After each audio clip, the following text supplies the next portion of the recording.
L'Allemagne vient de voter et le paysage politique est bouleversé. La CDU est arrivée en tête malgré des scores historiquement bas.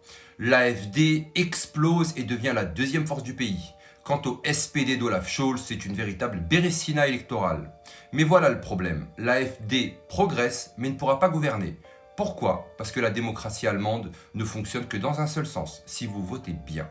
La SDU a deux choix, s'allier avec la SPD d'Olaf Scholz et les Verts, ce qui maintiendrait le système en place, ou de s'allier avec l'AfD et gouverner avec le soutien du peuple. Mais devinez quoi, le chef du CDU, Merz, refuse de tendre la main à l'AfD et pourtant des millions de citoyens ont voté pour ce parti. Conclusion, on vous demande de voter, mais pas pour qui vous voulez. Mais ce n'est pas tout. Malgré les discours sur l'indépendance de l'Allemagne, Merz veut rester fidèle à l'OTAN, mais contre Trump.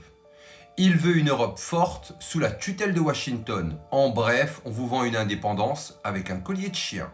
Parlons un peu des priorités du prochain gouvernement. 10 milliards pour l'Ukraine malgré des infrastructures allemandes qui tombent en ruine.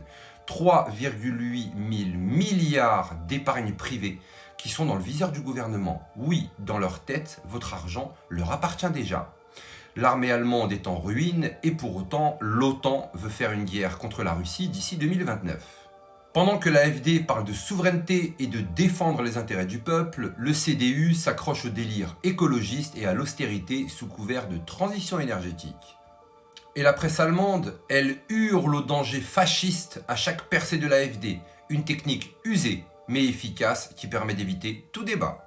Pendant que l'Europe fonce dans le mur, Trump observe et rigole. Il l'a dit lui-même, l'AfD est la seule solution pour sauver l'Allemagne. Mais Washington, Berlin et Bruxelles n'ont qu'une seule obsession, éviter que le peuple ait son mot à dire. Et si des élections anticipées arrivaient bien plus tôt en Allemagne ?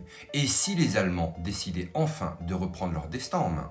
Et un détail croustillant, Friedrich Merz lorgne sur l'épargne des Allemands pour financer ses lubies. On parle de mobiliser 10% des comptes bancaires. Mobiliser ? Traduction, voler. Mais après tout, Bruno Le Maire voulait faire pareil pour financer la transition écologique. Coïncidence ? Bien sûr que non. Quand ils ont besoin d'argent, c'est dans votre poche qu'ils vont chercher avec votre argent. La CDU est au pouvoir, mais pour combien de temps ? Et si l'AfD continue de progresser, les prochaines élections pourraient changer définitivement le visage de l'Allemagne. Mais alors, question simple, l'AfD est-elle un danger ? Ou la seule issue pour sortir de cette impasse ? Dites-moi en commentaire ce que vous en pensez. Mais surtout n'oubliez pas, on n'est clairement pas au bout de nos surprises.